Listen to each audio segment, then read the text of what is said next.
the one, the only, Bencio.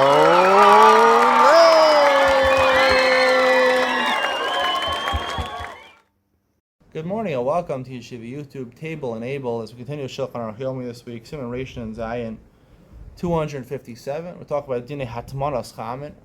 Insulation is forbidden on Shabbos, if you didn't know that. We'll talk about why. There's two types of insulation which is forbidden. Aleph, Ein tonim b'Shabbos afilu b'davar she'eino mosif hevel. You're not supposed to insulate on Shabbos itself, even with something which doesn't add heat. For example, putting a towel or clothes on something, just to keep it warm, that you can't do on Shabbos. The reason you can't do it on Shabbos is because you might find that it already cooled down.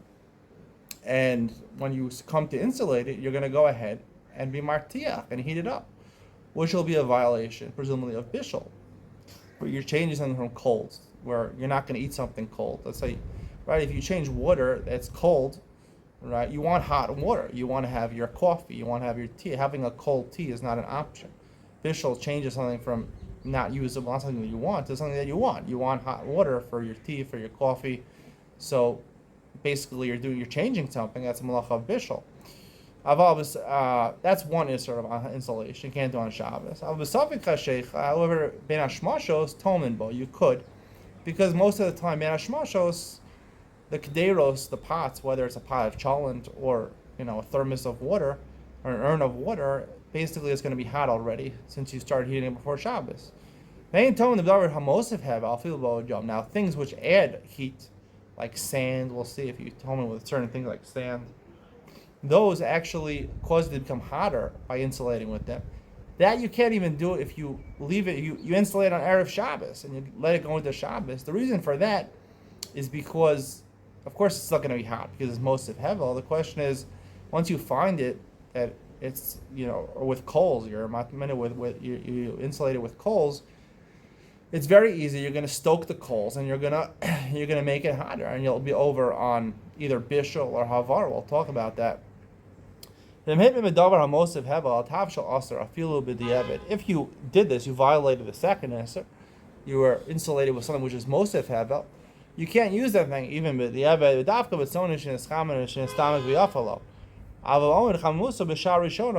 That's only when you changed it, right, where it was cold, and you heated it up, or it was heated up, was fully cooked. You're just making it taste better by heating it more. But if it was the same amount of heat, you're just adding a little more heat, but it's the same amount of heat, that's okay. You're not changing it. Mutter. Some say, the Ramah says, that if you did it by accident, just like we learned by Dinei Shehiyah, if you did it by accident, technically you're allowed to eat it, as long as I explained over there that you didn't violate Malacha D'Oraisa, you only violated Malacha D'Rabbanan. You could. Some say it's only asr if you're doing it, if you're heating it with Davar Mosif Hevel to prepare it for that night, to eat it at night. If you're doing it to heat for tomorrow, similar to if you put a raw piece of meat in the pot, because you forget about it, you're not going to go ahead and stoke the coals. You could rely on presumably both of these kulas. Right? If you're matman davar mosif hevel b'shogeg, you could be mekel. And also, if you do it for machar, you should try not to use these kulas, but really they are kulas that are applicable. I'll talk more in Ian to lean on what I believe the correct version is. When b'shogeg it's mutter, when b'shogeg actually should be aser. Beis, I feel tavshel is bashal kol tzarka aser lahatmin b'shabbos. I feel davar she'eino mosif hevel. Even if it's completely cooked, you can't wrap it in towels on Shabbos to keep it warm. Again, because the problem is you might find it to be cold and you might come to turn the fire on it and mevashal it. If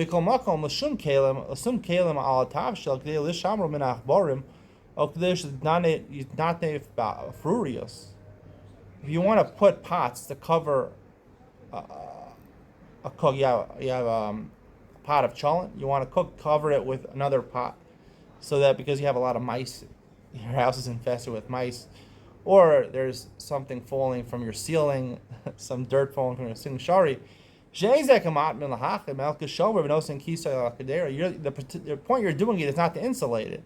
You're not doing it, your no intention is to keep the heat. All you're doing is just to protect it for some other reasons. Therefore, there's no gzeira. You might come to find it cold and you come to heat it up. Gimel, Elahim Dorma Musif Hevel. What's considered things that add heat that you can't even do an Erev Shabbos? Psol Shel Zaysim, if you have waste products from olives. Oshel Shumshaman, or sesame, Vizevel, Umelach, fertilizer and salt, Visid, the whole plaster and sand, as I mentioned, Main Lachem and Innovation. One of these things are moist or they're dry.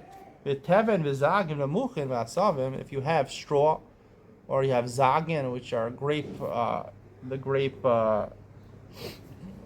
skins, umuchin, or you have, let's say, pieces of wool, v'asavim, or grass, bizman shloshta lachen. Those things only apply when they're moist. When they're moist, they add heat. When they're not moist, they don't add heat. What things don't add? They just keep the amount of heat within the pot. Ksus, right? A piece of clothing or a towel. Peiros, fruits. The kanfeyona, oshar notos, or other types of feathers. V'noris shal pishtan, or if you have flax. V'nesoris shal charoshin, or you have wood chips also. Haga yesh almim the mutar lahatmin b'tzloim. Some say you can even mock them with rocks. Al pisha mosif and hevel the milsel shchicha lagaz v'rabbanan. It's not normal for people to insulate with rocks, so therefore they weren't gozer by things because it'll be a hecker. It'll be recognizable, just like we said. If you cover the dials, right, or you use a blech, right, you're going to remember. So here also you'll remember Dalit. Even though you can't insulate, even in something which doesn't add heat on Shabbos, you did what you're supposed to do. You wrap the pot with towels before Shabbos. And then it fell off on Shabbos. You can go ahead and return it because, again, it's a hecker. It's recognizable. It fell off. It's not something new. If you want to put more towels on it, you can do it. Right? You have it wrapped up. You want to put another pot in these clothes. Doesn't matter which one's more hot. I feel even though it's only covered with a sheet, you can cover it with very heavy towels because you're adding on and there's a hecker. This is only if the pot of food was already completely cooked. However, if it's not fully cooked and you insulate it with more, you only had a small sheet on it, and now you put a thin sheet, and now you put thick towels, that's going to cause it to heat up, and it's part of the melacha of bishul, especially if it's not nisbashal, k'maychel ben Yerusha. You can be over in the isser of bishul midaraisa. That's why you have to refrain. Hey, in pina tavsha b'shas m'nerish nisbashal l'kdera acheres mutar la'atmino b'davar she'no mosav hevel. Again, even if it wasn't covered, if you move it to a different pot, again, this is enough of a hecker, and you're allowed to insulate the second pot, because it's only the first pot that goes there, and the second pot, wait a second, I moved to a second pot, so I'm going to remember, hey, this is something unique. I'm not going to go ahead, and I'm not going to go heat it up on Shabbos to be over on this or bishul. Vav. Let's say something cold. Could I insulate it to keep it cold? Or it shouldn't be as cold. Or that should be a little less cold. If it adds heat, I feel Gomor, I feel about Yom Nam Yasser. But if it adds heat, there's a question you might actually, right? Even Mibod Yom, and certainly on Shabbos is a question in Mavashal, right? It adds heat, it's going to eventually cook it. Even on Mibod Yom, there goes there because you might come ahead and stoke the coal. Zion, Kol Hekadas Rinan Hatamana, I feel a bigdeira Mavushelas Kol Torcha Shrinan. Even like we said, even if it's completely cooked already, because it might have cooled off and now you're going to cook it again. I feel Masamic Garalo. Even if it's Masamic Garalo, cooking it more would actually do bad for the pot. Still, again, we're worried that you might find it cold and you might come to heat it up. Something which is completely raw. Onis Bashal Kol Tzorcha Mutter Batmana B'Shihoy. Kmoshnis Bar the Elsim Ration and Gimel. Kmo B'Shihoy. Just like by Shahiyah, we said that if it's completely cooked, and it's not going to get any better by cooking, Shahiyah is mutter. Here also it would be mutter. Some of the minhag to rely on this, but really the prevalent minhag should be that you should not rely on this, because again, it's the same problem over here because the problem was because it might become cool, and this still applies over here, right? Even in Sabashal called Sarka, even in Samik Haralo, you might find that it cooled off, and you come to heat it again, and cold cholent is not edible. You need it to be hot cholent. Cold water, if you want to drink cold water, is good, but if you want to have tea or coffee, you need to change it. So it might be a violation of the Raisa.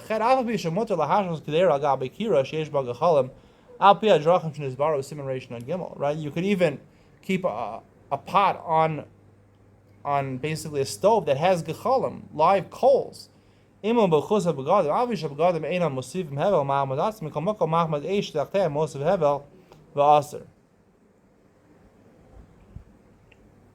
So let's say you have coals and you want to cover it with towels. So even though towels by themselves is not Mosif Hevel, but you have coals underneath it, that turns into Mosif Hevel. The towels become Mosif Hevel, it's Aser. Umiyu, even to do it on Erev Shabbos, Umiyu, Kol Shehu, B'inyan She'en Abgam Nogi Mekneira, Avu V'Sheyesh Eish Tachteh, Kevin She'en Osta Derech Atmana Shari. If the towels are not touching the Kedera, I don't know how that would be, like a crock pot, right? You put a crock pot, it's not surrounding the pot, but it's not actually touching it. It's not. It's only derech hatmana if it's actually touching the walls of the pot. If it's not touching it, that's not derech hatmana. That's the reason crock pots are mutter. Especially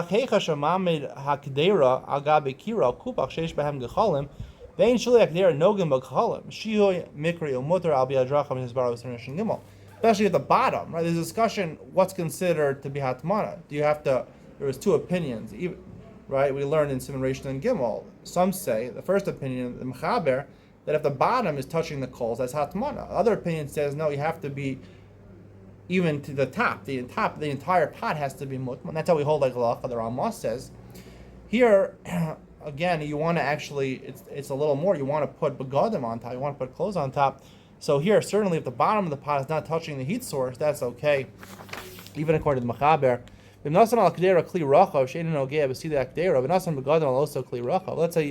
you encase the pot with another metal kli and you put clothes on top of them or towels on top of the mutter. The also kli again, something has to be touching the pot, the walls of the pot. It's not called insulation unless the insulation is touching the actual pot.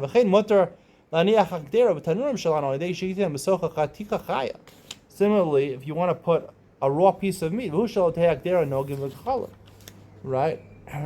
Now the raw piece of meat is the palm of shehiyah, and hatmana doesn't touch the cold. Even if you cover the oven with clothes, again, hatmana has to be touching. If it's not touching it, it's not called insulation. They insulate in the oven. Right? We learned in Simon Reish and Adal, there are certain instances if you close the mouth of the oven with plaster, shari l'kol yalma, here would be mutter also, even if though there is hatmana inside, because you can't get to it. It's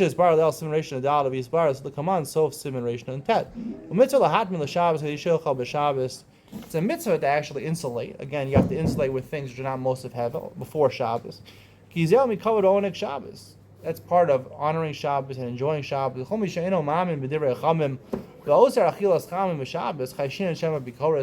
who does not rely on the crock pot, does not rely on some sort of hatmana, or the permitted form of hatmana, and refuses to eat cholent on Shabbos, he's called an apikoris. Now, obviously the halacha is only saying you're not bikoris if you're not relying on hatmana, you're doing it because of hatmana. Some people say if you don't eat cholent, you're not bikoris for not eating cholent. Like if you don't eat on Thursday night and the entire week you're not bikoris. Good, you're not bikoris. You're not bikoris, like explained in, ideally speaking, the 10 dumb mistakes really smart couples make. I said the ultimate, what the Torah expects from you is basically Epicureanism. It's an ancient Greek philosophy that you're supposed to enjoy this world as much as possible with dignity, with nobility, with good manners, with proper etiquette. And you're not bikoris if you don't eat cholent. It's true. You're an Epicurean. If you don't eat cholent, you're Epicurean because cholent is one of the base foods in the world. Cholent is a disgusting type of food. I don't know who you're not a noble, civilized person if you live on cholent. Maybe once a week. I stopped eating cholent on Shabbos. I don't like cholent. Thursday night I eat it because I don't want my wife to have to cook Thursday night, and it's the only thing they sell here in Telstone. I wouldn't eat cholent my first choice. I'd rather have something else, a good sandwich or something. But Cholent's disgusting, and it's really like a base form. And the biggest tainug that we have on Shabbos is cholent. Have some steak. I wife cooked for me some good spare ribs at Shabbos. Have something noble, something luxurious in the eyes of the world. Cholent. If you eat cholent, you're a debased human being. If you don't eat cholent, you're not bikoris, you're not bikurian. And someone who cares about proper etiquette, proper manners, only eats good high-class food, not cholent, which is for the lowest of the lows. Hope you enjoyed today's share. See you on the next one.